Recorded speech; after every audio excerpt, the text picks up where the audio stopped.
Janice Dean, the weather machine or the weather queen. How are you? I'm good, Stephanie. How are you? It's so nice to see you. Thank you. I've heard you called the weather machine by Tucker Carlson. I've heard tons of reporters call you the weather machine. Do you even remember how that started? Yeah, I do. It was probably my first or second week at Fox. I began in 2004, so I've been there for 21 years. And it was Shepard Smith. In the 3 p.m. hour, we were rehearsing when I first got there because my boss at the time thought that me and Shep would have a really good rapport. So the idea was to have me in his show pretty much every single day because Shep loved the weather as well. If you ever watched Shepard Smith, he almost didn't need a meteorologist. He knew everything about meteorology without actually having gone to school.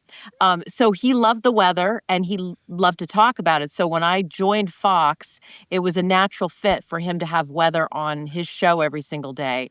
And I remember we were rehearsing and I could tell the wheels were spinning with him. He always had a Yes. phrase or there was always such a way about him. And I could tell he was thinking about it. He's going, Janice Jean, Janice Dean, Janice Dean, Janice Dean, the weather machine. And that's how it started. And it kind of stuck. And he's no longer at Fox, but Steve Ducey calls me the weather machine. But yes, occasionally I will be called the weather queen. And I don't know where that comes from, but I'll take it. Yeah, you'll take it. You'll wear the crown as well. Absolutely. I've been called a lot worse. Um, you're from Canada, Yes. correct? Mhm. So did you always want to go into weather? Like what gave you the weather bug? I did it kind of backwards. I took radio, television, broadcasting in school. So I Okay. always knew I wanted to do something in television, whether it be a reporter, an anchor, producer, loved all of it. And so when I graduated, my first job was at a radio station, and I did something called the Sun Scoop, Mm. which was a weekend reporter where I went around town in my local city and did things like the teddy bear picnic or a baseball or something that was very local and community focused, and I would broadcast live from there. And the reports would have a lot to do with the weather. So I would meet people along the way, and I remember with the radio station I did a lot of telethons because I loved radio, but I also did a lot of television in my studies. And a news director at the local channel said, you're good on TV. Would you like to do some part-time work in television? I said, absolutely. I mean, I love my job at the radio station, but I'd love to get more experience. And he said, our meteorologist likes to sometimes take a vacation. Would you be interested in filling in for him? And at the time, this was like 30 something years ago. I didn't know a whole lot of weather, but at the time you didn't have to have the background that you have to have now. Right. So, but I said yes because it was a great experience. It was something new. I could, broaden my focus on what I wanted to do, even though I loved the radio station I was working for. So I did that part-time. So right out of college, basically, I was at the radio station. I was a classic rock DJ for a certain number of Yeah, years you too, were. How which cool I is that? loved. One of my favorite jobs of all time. And I really immersed myself into the genre of music. Growing up, I would hear music on the radio. You definitely listen to the top 40 or top 20. Back then this was the 80s, so there was a lot of cool music happening into the early 90s. But I didn't know a lot about classic rock, but I loved learning about it. And I remember when I started doing the DJ stuff, I bought, thick books about classic rock. I remember I had one from Rolling Stone, Mhm. and it just basically had A to Z, every single artist you could think of. So when I was on the air or when I was going to do my shift, I would get a printout of all the music I would play, and I would research pretty much all the bands, all the songs, so that I could give the listeners an appreciation for the music they were about to listen to, or something, a little tidbit about the band. So, but nowadays it's funny. It's funny what you remember. I can hear the first opening bars of a song, like 2 seconds, and I can tell you right away what song it is. It's I pretty was cool. just going to say, I was gonna say you would be so good at music trivia, like those I'm music trivia nights. Yes, if it's classic rock, then I'm good. I'm a good partner. But yeah, I met Rod Stewart. I met Steven Tyler from Aerosmith, Robert Plant from Led Zeppelin, Stevie Ray Vaughan. Yeah, all of these artists that wanted to promote their music. Members of the Who. Really, really cool stuff. Memories that I'll never forget. So that's kind of how I got into weather. It was like, sort of a soft launch. And then throughout my career, I did it on the side. Whenever somebody took a vacation or was off sick, I would go in and fill in to do weather. And when I came to Fox, when I interviewed, they didn't really know where to put me because I wasn't, a hard news anchor. They already Mhm. had an entertainment reporter. And so they asked me if I ever did the weather before, and I was like, "Yeah, actually, I'm a part-time weather gal. Whenever you need me, I'm there for you, rain or shine." And when I decided that that was going to be my career, I went back to school. A lot of broadcast meteorologists will tell you they went to Mississippi State, which is the course that I went through. I Me was able to too, do me it. too. Yep. I mean, it was amazing. And I was able to do it while I was working. So that was the key for me. Same. Yeah. Same. That is such a big thing with that program. It took me 3 Love it. years, but I was able to work full time doing weather while studying weather at the same time. Absolutely. And listen, I'm a big believer in, as if you know what you're going to do, go to school for it. But for those of us that kind of went backwards, this is a great way to add on to something in your career that you didn't think you were going to do before. I always had an interest in science and math, and as a kid, so that was fun to get back into. And you always remember these big weather events that happened in your childhood. And for me, living in Canada, it was about the winter. I mean, snow piled up to the Yeah. rooftop. We had big winter storms. I remember a big ice storm, 1998, I think, where the National Guard had to come and help us. We had power out for weeks. So those types of things, kind of set you up too. Like how do these people help people figure out what to do if there's a bad weather situation? So I always had a definite respect for those who did this job. So what brought you from Canada to the Big Apple in New York City? Well, it's a good question. My father was American, and when I was 17 or 18, I was given the opportunity to get dual citizenship. My father moved Oh, to Canada. He met my mom while they were at a wedding. They fell in love. My dad, I think, was living in Chicago at the time, and the wedding was in Toronto. My mom was living in Toronto. They met each other. They fell in love. They did kind of a long distance thing, and then they got married. And my father moved to Canada. Um, at the time, if history serves me correct, I think he had to give up his US citizenship to live in Canada. hmm. But back in the 80s, with the free trade agreement, my mom saw a little blurb in one of the Canadian newspapers that said, if you had to give up your American citizenship, you're able to get that back with some of the new deals that they were making between Canada and the US at the time. And so my dad was able to get back his US citizenship. And in doing that, I was able to get dual citizenship. It was Mm. what a beautiful introduction to being able to live in a new country. My father was very, proud of his American heritage. The Dean family go back, before the Civil War. Lot of rich history. So, yeah, I had that opportunity, and because I was in broadcasting, I thought, I would love to be able to try to do what I do in America, have that American dream that my dad used to talk about so much. So I actually had the opportunity to move to Houston, Texas, Mm. after my classic rock days, Wow, what a and change. yes, total change. I lived there for 4 years. I lived in Houston, met some great people, family and friends, and also did the same thing. I worked at a country station for a while. I did smooth jazz Saturday night on one of the local Wow. radio stations. But I was also doing TV on the side yet again. Um, then I moved back to Canada for less than a year, because I didn't love Houston as much as I wanted to. Also broke up with a boyfriend at the time, so it was one of those things where you're like, "What am I going to do with my life?" Went back to Canada and worked at a news station. And one of my coworkers saw a um, a job description in one of the trade magazines and brought it to me and said, "I think you'd be really good for this job." And this was working with Don Imus at the time. So he was in New York. He was a big radio DJ. If you're at a certain age, I'm sure you know who Don Imus was.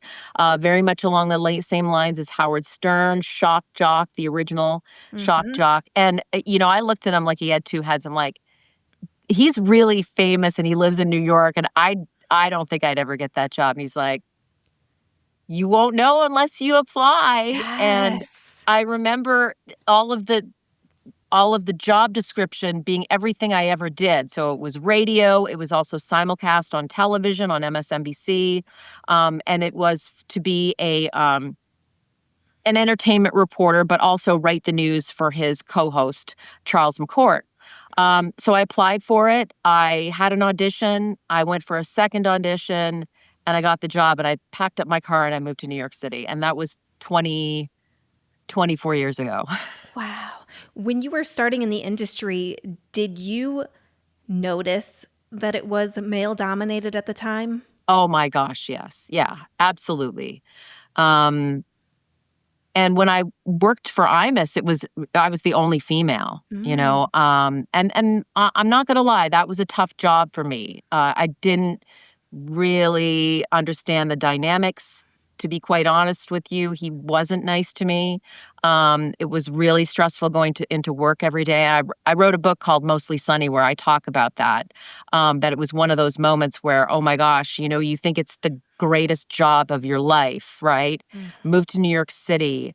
I was in my early 30s. I thought, this is the best job I'll ever have. And it turned out really to be the worst job. And I got along with all of the other people, but he was just really someone who was just not a nice person. And I think it was, if you go back to all of the women that did that job, they kind of all felt the same. Mm. Um, Do you think it was a female and male dynamic? Yeah, I do. I listen, years later, after I wrote about my experience with Imus in the book, his daughter got in touch with me. Interesting. And it was one of those moments where you feel like God really, intervened and did something that was just so important, because she wrote me a note that said, "I believe everything you said. Oh, Please know that everything you said, I can, I know happened, and just know that I hear you. And even though my father will never apologize or um, be regretful for the things and how he treated you, I apologize on behalf of him." wow. So it was tough, especially being in that male dominated business too. I didn't feel like I had a voice or someone to, be an advocate for me. And so that's why I started looking for a new job pretty quickly. And that's what brought me to Fox. Yeah, let's talk about it. How did Fox News and Fox and Friends happen? So I've been at Fox for 21 years now. Wow. And like I said, I was looking for a new job. And, when I go out to schools and I talk to people wanting to get into the business, my number one piece of advice is always be nice to everyone. The people around you, the cameramen, the audio people, uh, the producers, and learn their jobs, right? Be appreciative of what they do. So when I was trying to get out of the job uh, with Imus, I was working part time at a local television station yet again doing weather and traffic on television. And I met a makeup artist who was there working at the TV station. She always used to joke around because I was really timid to go get somebody to do my hair and makeup because I know I had never had that done. I always did my own hair and makeup. Mm. So I was like, no, no, no, there's more important people for you to do hair and makeup for. But anyway, we struck up a good conversation. And she said, listen, I also work at Fox News Channel in Midtown. Do you want me to bring your tape over with me? Back the VHS tape back in the day. Yes. And because I really wanted to find a new job, I took her up on it. And that's how I got to Fox from one of the makeup artists that was working at WCBS here in New York and Fox News. She brought my tape in, it landed on somebody's desk, and I was called for an interview. So, it's my the jobs that I've gotten in my life, Stephanie, have never really been the traditional send your resume. It's always been through a person who saw something in me and wanted to help me and believed in me. And so I had to prove myself, obviously, but to get in the door, to have somebody do that for me is something I'll never forget. And then, then the conversation had, where am I going to put this person? Weather was suggested, and here we are 21 years ago, 21 years later. Incredible. Do you remember your first day at Fox News? Oh my gosh. Yes. I mean, I went into work and didn't know the exact day that I was going to start. We did rehearsals, a lot of green screen stuff Mhm. because I was going to be doing this full time.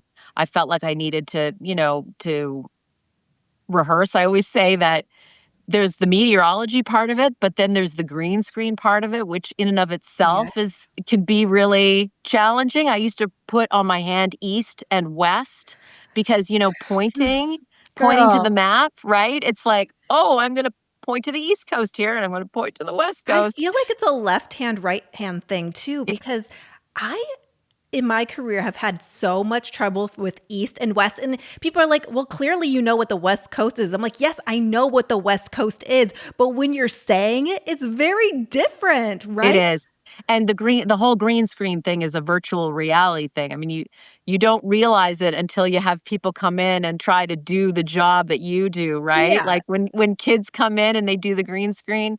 Um, but yes, I remember the first day that I was on air, we had a huge winter storm in New York, and that was kind of like, might as well just jump right in. Mm, We had feet of snow, but it was fun because it was covering something I was familiar with, snow and cold, and it wasn't a real serious event where people were going to be hurt. It was just a big sort of snowstorm where people have to hunker down, and so that was it. I was off and running. and you met your now husband while you were living in New York, right? Yes, I always say that if I hadn't met Sean, I don't know that I would have stayed in New York. I Really? met him right at the time where I was, moved to New York. He was my first friend. Um, our story is, I feel like it should be a Hallmark movie because we were introduced by a friend of mine that lived back home in Canada. Really? She went on her honeymoon in Hawaii with her new husband. My soon to be boyfriend, Sean, was in Hawaii on his own surfing. He loves to surf. And this was right after 9/11. My husband is a fireman and he lost a lot of men in his house that day. Mhm. So one of his dreams was to, go surfing in Hawaii. And he had decided that he was going to try to pursue some of these dreams because of the devastation that he had experienced with on that day and the men that he lost that day. So he was there on his own, and the surf was too high to surf. So someone told him he should go on a hike. And that's where he met my friends Leanne and Tony on a hike. And she basically called me when she got back from her honeymoon and said, "You have to meet this guy. He's amazing." And I remember saying to her, "Leanne, I don't love New York. I don't love my job. The last thing I want right now is a boyfriend or, I'm just not ready for any of that." And she just said, "Well, he doesn't have to be a boyfriend, even though he's cute and he's a fireman and he's single. He can be a friend." And so that's how that all happened. And we became friends first, and then it just sort of, organically grew into a really beautiful relationship. And here we are all these years later, married, 2 children. And he really is the best thing that's ever happened to me. Wow, so it feels like everything was working out in your favor. Boom, boom, boom. Yeah. Relationship, the job, everything. But soon after you started at Fox News, was that when you were diagnosed with MS? So 2005, yeah, a lot of big events happening in succession. And we are coming up on the 20th anniversary of Hurricane Katrina. Yes. And I was diagnosed after that, after Katrina. I remember that hurricane season in particular. There was Katrina, Wilma, Rita. It was, we went to the Greek alphabet. There were so many hurricane names. And I was really, really overwhelmingly tired, didn't feel like myself. I remember I said to Sean, "Let's take a vacation. Let's go to Canada to meet my mom. I want to introduce you to my family." And I woke up one day and I didn't have any of the feelings in the bottom of my feet, and I had like this weird tingling in my thighs. And I just remember I have to go see somebody. And my mom suggested, "Well, just, why don't you go to a clinic here? You never know." And I remember the doctor that I saw that day said, "This could be anything from a slipped disc to MS, multiple sclerosis, the symptoms that you're showing me." And I remember thinking, this lady's crazy. MS, isn't that the wheelchair disease? Um, so she recommended I get MRIs to look at my brain and my spine. She said, "You should get back to the U.S., find a neurologist." And that's exactly what I did. And it was pretty soon after that, I had some of the classic symptoms. And then when I was given the imaging, the MRIs, the spinal tap, it all, basically pointed to multiple sclerosis. So I was diagnosed in 2005.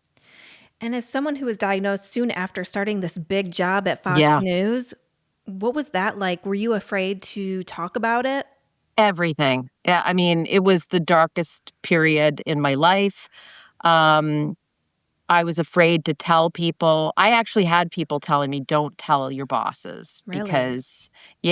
because back then, we still don't know how it happens. There is no cure. Um, and I just remember, people saying, "This is going to impact your career. Like you might be in a wheelchair one day." And so I took a lot of time. I took a few weeks off work just to, you know, try to get better. The doctor gave me some steroids. I have something called relapsing remitting MS, which is you go through a period of time where you have the symptoms and then you go back to feeling like yourself again. But I was open and honest with the people, my bosses, my managers, and thankfully, I also had somebody I worked with at the time that was also diagnosed with MS, and that was Neil Cavuto. Wow. And he was on air, he was doing his job, but he was also very open with having this diagnosis, this disease. So I remember the day that I went into his office and he sat me down, brought the chair over, turned off the TV, brought some Kleenex over, and I just cried and said, I can't believe this is happening to me. This should be the most exciting time of my life. It's the darkest time of my life. I feel like I'm going to lose my boyfriend and my job. And I just remember him saying to me, "You're going to be okay. because I'm living proof of being okay and dealing with the same thing. And you also have a company that will back you up. And if you and I need to have ramps built for wheelchairs, they're going to do that here. So I was really lucky that even back then, 20 years ago, I had somebody that gave me hope that I was going to be okay. And since then, I try to do that for other people. I try to pay it forward. I've talked to people that I've met on social media that have been newly diagnosed. I just want to be able to tell them that they're going to be okay. That life might look a little different, but that the medications are getting better. We're getting closer to maybe not a diagnosis, but stopping the progression of the disease. And so I became an advocate, and that's been a really important part of my life. Well, I appreciate you being so open about it because I had panic attacks while I was on air and I didn't talk about it for a while because I thought, well, if I talk about it, how is this going to impact my career? And then I started talking about it and I started to learn, wow, I'm not the only one going through this. You're not. This person are also going through the same exact thing. And Hmm. now they don't feel alone in all of this. And so I just want to say thank you for being open about it because I've learned through all these podcasts that we all have something. We all Yes. have something. Yeah.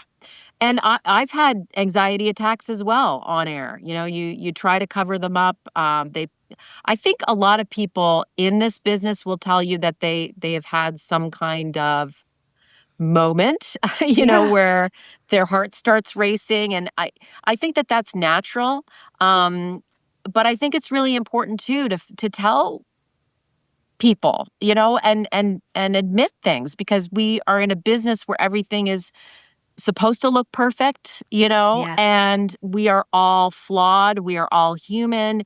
And also, I think it connects you to your audience more. I think that they can find something in common with you. Like she's not just uh, got her hair and makeup and a really nice dress on. There's more to her behind the camera. So I really think more people are doing that, and it's good because I think it connects you with your audience. I love to see it too. You were talking about Hurricane Katrina briefly, and we are, as you said, coming up on this 20-year anniversary. Do you remember covering Katrina? And what do you remember? Is it wild to think that now it's 20 years later and you're still covering this? Yeah, it's wild. I have a few pictures of when I covered that storm, and it kind of set the bar for a catastrophic event that a reporter has to cover, right? And how you have to balance your own emotions, what you're talking about, but also be able to deliver information that could potentially be life saving or help a government official make decisions. So the weight of that wasn't lost on me, but I do remember the night I went to bed, and it was a Category 3 storm, major hurricane, very strong, but waking up the next day and it had strengthened to a Category 5, 175-mile-per-hour sustained winds, and it was just, being on that green screen, being next to this absolutely massive, perfect storm that you knew was going to wreak havoc and cause so much damage and be a, a catastrophic event, I remember reading the National Weather Service, um, the kind of the warning that was sent out that was a page and a half long, basically laying out the worst case scenario of what could happen if this made landfall in New Orleans. And I remember saying to one of my producers, I want to read this whole thing on air. And I've never done that before, but I just knew the gravity of the situation and how the words from the National Hurricane Center and the words from a person from a meteorologist that lives in the area and knows the topography of New Orleans and how this was going to impact them was really going to sort of set the stage for this event. And the aftermath of 1,800 people dying, changing the coast forever, the mismanagement of government officials and not being able to get people out. And it was just it was devastating. And revisiting it, have we learned anything, right? Are we safer? How do we message things like that? There's really never been a storm like that since, although I have, covered terrible, terrible storms that have killed people. Most recently, that event that happened in the Guadalupe River in Texas Hill Country that devastated that area and took the lives of children. I mean, Yeah. it's really, really, really tough. Yeah. Well, and with the advent of social media and the digital age, which you saw come to fruition, how has that changed the way that you deliver the news and forecast? It's a good question. You have to kind of cut through the hype and Yeah. people who are trying to be social meteorologists that are just trying to get clicks or trying to scare people. To be honest with you, I was a little more engaged in social media probably, when it first started up until, about a year ago. I've kind of scaled back a little bit on it. When I do go on social media, it is to post, things about a storm that's coming, or I'll retweet a meteorologist that knows what they're talking about and lives in the area. I think social media can be a good thing to get immediate news out there, but it also can be very damaging and not only damaging with information, but damaging to those of us that are on it for so long. And I think that actually was hurting me. Like Yeah. just constantly being on there and trying to think of ways to like get clicks or attract an audience or get more likes. And I feel like I wanna get away from that a little bit more because I see how that can hurt our kids, can hurt us mentally, and so even though it has some good points, I feel that social media can be, uh, the bad outweigh the good points. Well, and we also see a lot of sensational headlines. We see everything being a historic storm or a Yeah. once in a lifetime storm. How do you feel like the headlines today can distort public perception of risk, right? It's very true. And not to say that we don't have catastrophic events happening, but there's so many of them all the time. And I do think that that's because of social media, bringing more attention, awareness to Yeah. situations that happen all over the place. Listen, we've gotten better at pinpointing where a tragedy or catastrophic weather event could happen. More and more populations are living closer to areas that can potentially be affected by hurricanes, storms, flooding, that kind of thing. But yeah, it's hard sometimes. But listen, I've been doing this job for 21 years now. I feel like my audience trusts me. And so, when I deliver information, I think they know that it's important to listen to. And I also stress that I can give you the information, but it's what you do with it, what you decide to tell your family, how you decide to prepare for a storm. There's only so much I can do or a government official can do. You really have to pay attention and protect yourself and your family. You know, the term climate change can Mhm. spark a lot of reaction. And as a meteorologist, I'm wondering, how do you approach discussing it? Listen, I forecast the weather. I give you on Fox and Friends, I've got about a minute and a half to give you the situation that's happening, that's unfolding, that will help you decide how you're going to go about your day. Do you need an umbrella? Do you need a coat? We're covering a storm, Hurricane A Aaron, minute right and a now in the half isn't a lot Atlantic. of time either, by the way. No, well, listen, if there's a bigger storm, then I get more time. Good. There's no question. Yeah. But on a regular day, I mean, we're a very news-focused business. Yeah. So local meteorologists have a lot more time to sort of break down the forecast. I do national weather. If I am asked a question about climate change, I will be happy to discuss it, but I will always say that I need more than a minute and a half to do that. Yeah. And I'm the person that's going to give you the forecast, and I think if you're going to talk about something that's going to happen in the future, You should probably get a climatologist or someone that is a little bit more well versed in that. Listen, I'm not going to lie. The climate is changing. It has changed at the beginning of the atmosphere, and there is no question that we're seeing events that are much more amplified. This has been a summer of flooding, catastrophic flooding. There's more moisture in the atmosphere. These events are happening more frequently. I mean, I live in New York, and there have been incredible flooding events that have happened just in the last few years that I've never experienced before. I think it's important. I'm all for doing what we can to protect our environment, staying informed of information, but also not using climate change to scare people either. Like, Mhm. not every storm is climate change. And I think some people fall into that sort of hype machine that they're going to blame every single storm, every single hurricane, every single flooding event on climate change. And that's not accurate either. Speaking of severe weather coverage, is there a story that you covered that just really stands out to you? Well, I mean, Katrina, coming up on the 20th anniversary of Katrina. So Hurricane Sandy here in the Northeast was a big event because not only was I covering it, I had a family to worry about. I live on Long Island.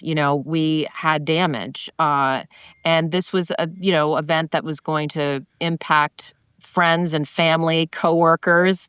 I remember I had to stay in the city for several days. My husband was out here with my young children. He's a fireman. He had to Yeah. balance his job. So I remember that just because it affected me personally while I was covering the storm. And Yeah. yeah, but always there are going to be huge events. I mean, big winter storms that bring feet of snow. Those ones are always fun to cover. Hurricanes every year. There's always, an event that you just wish never happened. Yeah. Um, but the one thing you can't change, the one thing you can't control is the weather. And I think that that's important to remember. Speaking of family, you have two children, right? Yep, two I, boys. I'm a mother as well. What does balance even look like to you in this industry? Is there a balance? I'm really lucky because I have such a wonderful husband partner that gets what I do. He does something very different than I do. And we're very different people, but we go together so well because, you know, um, I work early mornings, so he's here for the kids. To get them off to school, to make them breakfast. And then I'm home in the afternoon so he can, continue his day. And it's just worked out really well. The thing I do miss is that I missed waking up with them for 10 years, right? And so that's difficult. But, I would do things when they were little because I wasn't present in the mornings. I would write little lunchbox jokes that I would put in their lunch just to know that I was thinking of them. A reminder when they opened up their lunchbox that mom had a little funny note and they would read it to their friends. I will say the day that they both said that they were too old for lunchbox jokes was pretty sad. Oh. But they get it. They understand what I do. They know that I love what I do. I think my children see their mom, doing something important and doing something she loves. And I think that's really great. They have two parents that have, important jobs that they really love to do. And I think that that's been a really good influence on them. I love that. When you look at meteorologists or aspiring meteorologists' reels, when they bring them to you, what stands out to you as a skilled meteorologist?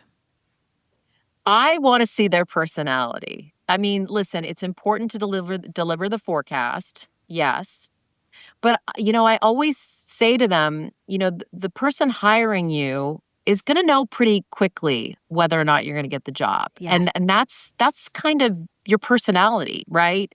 Um, and so when I look at their tape, I wanna see that right away. I wanna see, like, that spark or that joy or that passion that comes out, that jumps out on the screen. And and that's what connects you to the audience as well, right? I mean, it's hard to describe, but it's absolutely an honor for someone to turn on the TV and make that choice to watch you in the morning. And so I feel like you have to be a presence. You have to show them that you care about them and what they're doing and how they're going to go about their day. So while it's really important to get the information out, and I will say this too, don't try to be the smartest person in the room. I think, my best forecasts are the ones where I can break the science down to something people can understand. Like, you can be the smartest meteorologist that does all of the thermodynamic equations behind the scenes, but if you don't explain it to your audience in a way that they're going to understand it, then you have not done your job. So personality, and also telling a story that resonates and connects and also is easy to understand. And yet you'll always have someone complaining about something.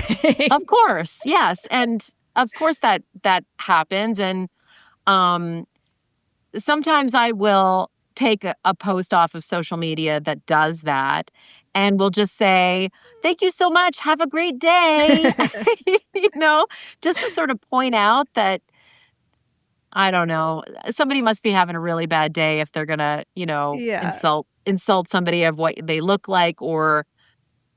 And I'm okay if you're gonna tell me how to pronounce your hometown. That's important to me. Yes. That's important. I Yes. wanna know that it's Beaufort and not Beaufort. So I'm good with that. I'm good with constructive criticism. It's the mean stuff that I don't enjoy. Yeah, I don't need to know that my hair looks like I mopped the floor with it and which Yes. conditioner products I should use. I've got many people that say that wig of yours doesn't look great, Janice, but this is all my hair. I Ugh. don't have a wig or anything. As a woman, though, in this It's industry, it is hard. so tough. It is so tough. You just not just because of the comments on social media or whatever, but also just you see yourself on camera every day. It's so easy to pick yourself apart, you know? Yeah. Yeah. And listen, I'm not your typical gal that you see on TV. I'm a size 10, and I have fluctuated between size 6 and size 12. I've always had issues with my weight my whole life. There was a time where I wasn't eating well, and I was trying to be thin. And I just felt at a point in my life, probably in my 40s, after I had children, that I wasn't going to keep reaching for um, this goal that was not attainable for myself, Mm. right? I wanted to be healthy. I have an illness that I have to take care of. Um, but I didn't want my focus to constantly be on what I look like, how thin I was, how pretty I was. And I've kind of prided myself now. I'm 55. And I remember at 40, I thought my career was probably going to be over because just, being in this business of television and being a female in this business, that 40 was probably the cutoff that I probably had to look for something else. But I've survived, and like, I'm 55. I feel like, I'm very healthy. I watch what I eat, but I also am proud that I'm not like size 6. I'm one of the few people that actually fluctuates between 10 and 12. And when, at work, when we have a crew of people that do our wardrobe, they have to go out and buy different clothes for me, which I'm actually really proud of. Mm. So I also encourage, young girls, people getting in this business, to be yourself and try not to focus so much on this ideal of what you're supposed to look like. Because we all are supposed to look different, right? Yeah. And I'm starting to see more of that now, that more people are coming out like yourself, talking about behind the scenes, behind the curtain of the TV. And everyone should look different, right? We're all born different. And I think that we should all represent different people that you see on television in the real world. Amen. Amen. Before I let you go, I want to know, what's it like working at Fox and Friends? How fun is it? Like, walk me through your schedule and what that day of the life is like. It's early. It's very early. The alarm goes off at 2:30 in the morning. And I feel like I'm a bit of a zombie until my first report at 5:15 a.m. on Fox and Friends First. I'm really lucky. I go into work and they do all this hair and makeup on me. I'm no longer shy. I let them work their magic. Um, and it's fun. I wouldn't be doing it this long if I didn't have fun and I didn't love the people I work with. And I genuinely, it's a family. If you watch us, you know that. Carly Shimkus and I are besties. Ainsley is just as nice off TV as she is on TV. I love Brian Kilmeade. He's hilarious. Lawrence is just an incredible, wonderful, Southern, charming man. And Steve Ducey is like one of my best friends as well. So I think that I'm so lucky because this TV business can be a little bit hard sometimes. But I've worked there for a long time and I've met some of my best friends and so that's what's fun. I love that. Are you ready for the quick fires? Yeah, do it. All right, rapid fire time. If I weren't a journalist, I would be blank. Okay. Maybe a teacher. And you know what I'm thinking about lately is real estate because I am sort of thinking about my career going forward. I know that I'm not going to be doing TV for the rest of my life. And I'm thinking that I think I might be a really good real estate agent. So many journalists go into real estate. Yes, So because you many. know what? People trust you. They invite you into their homes. You've spent your decades of your career communicating with people. Yep. And you know what? I love people. I love going out and meeting people. And I think that would be like a natural thing for me to do in the future. So, okay, teacher or real estate agent. Love it. Your coffee order. Yes, cream and sugar. I am light and sweet. Your favorite travel destination.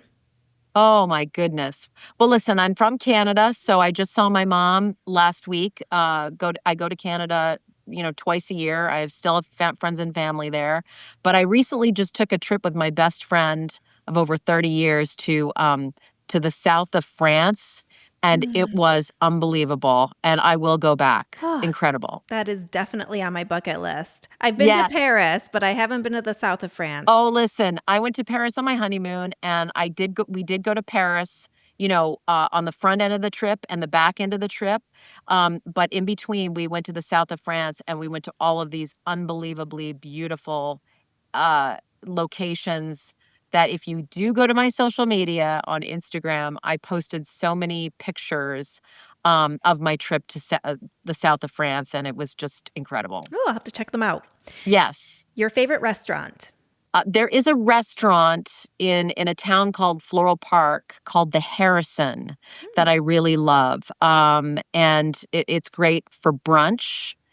There is also a place called Beginnings on Atlantic Beach that I love if you're ever in the neighborhood. So those are two great restaurants, the Harrison and Beginnings in Atlantic Beach. Oh, you know what? There's also a breakfast place that we love to go to because I work early mornings Mm. called Sean's. Hmm. Uh, Same spelling as my husband, Sean. It's like an Irish pub. And let's just say you can have a cocktail after Fox and Friends. That's amazing. Something people often get wrong about you. Huh. That I have a wig or extensions. You did say that earlier. You're like, my hair is real, guys. It's real.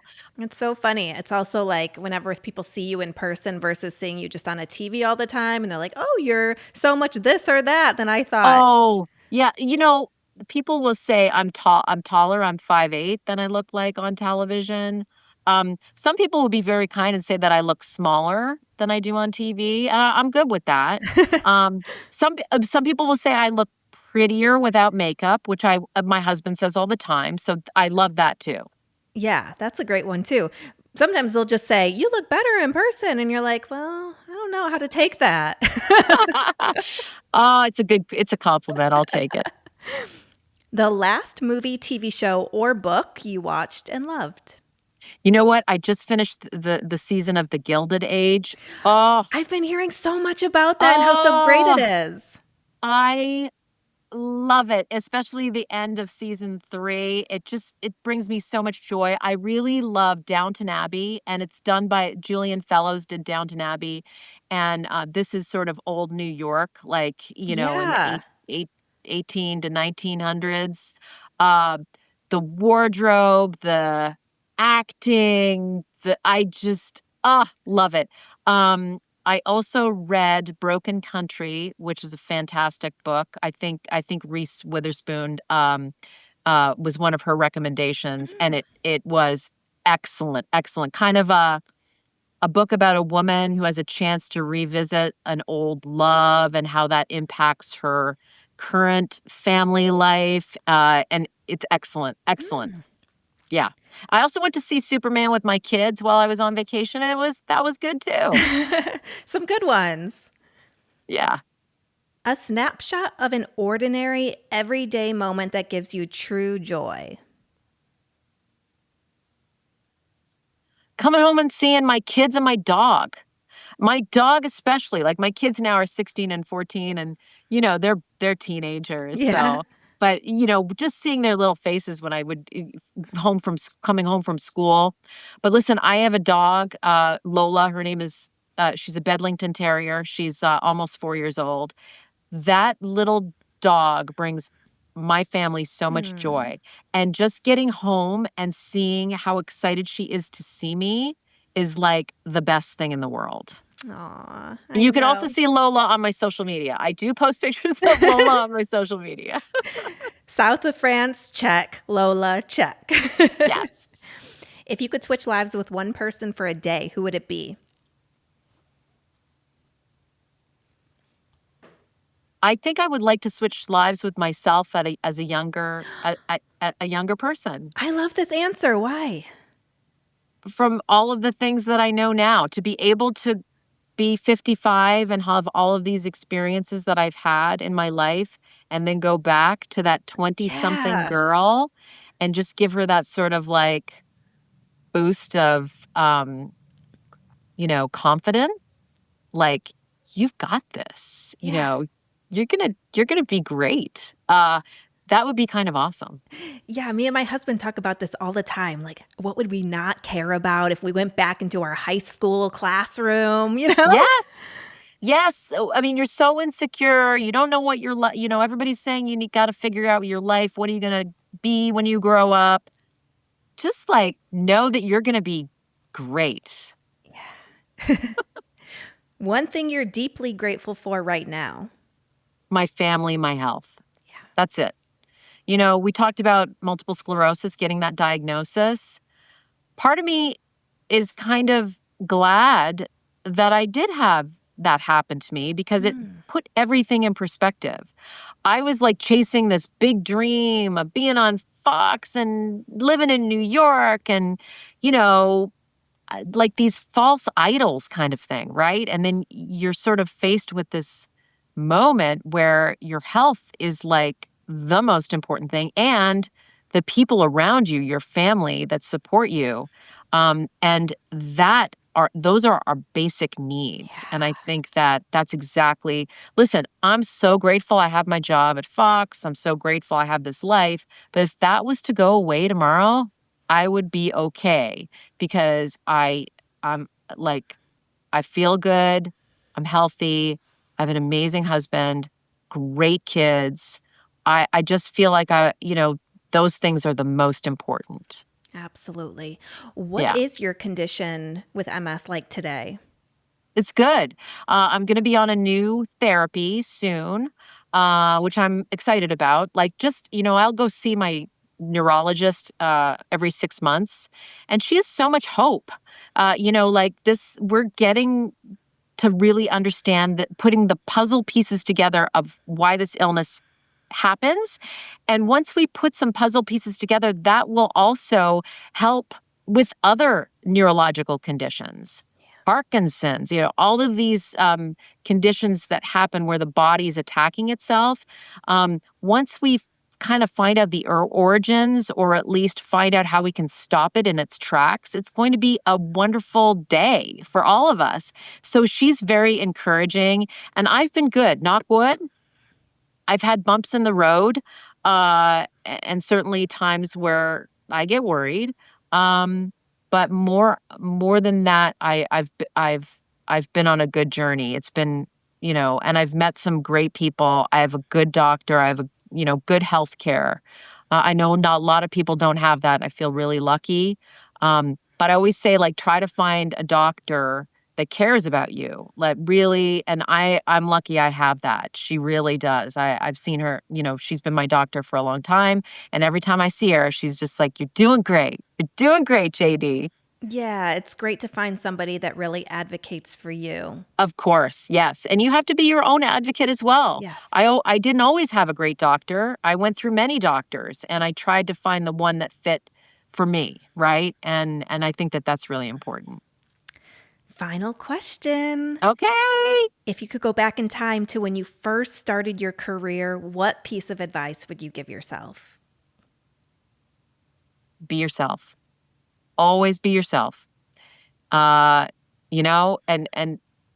if you screw up, you screw up. Uh, it's just, you're human. You're a human being.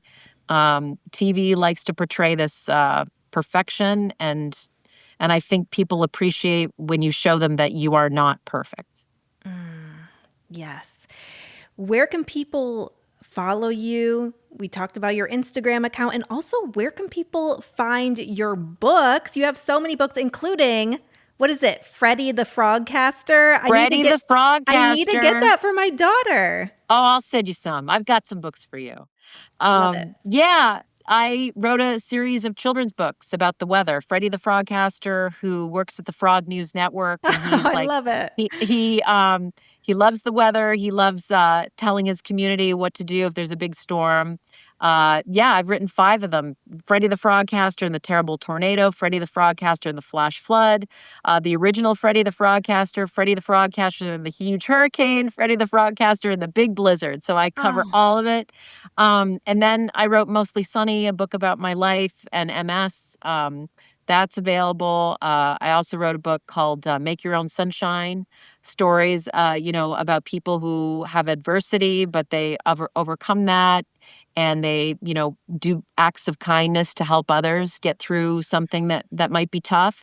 I'm proud of that book. But, anywhere you can buy a book, and I'm always a big believer that if you buy a book, you pass it on, you yes. give it to somebody else. If you love it, you give it to somebody else. That's what I just did with Broken Country. I gave it to my mom. I was like, this is a great book. You need to read that. Plus, it just collects dust if you don't. Give it to You just somebody, right? spread the love, Absolutely. I love it. And I love a real book too. I love sitting there. I'm not a good Kindle person or electronics person. I love just, getting into bed and reading a good book before you go to sleep. And if somebody wants to see weather posts, south of Oh, yeah. France, your dog, Yes. what's the Instagram account? Okay. So X, it's at Janice Dean, Facebook at Janice Dean, Instagram at Janice Dean FNC.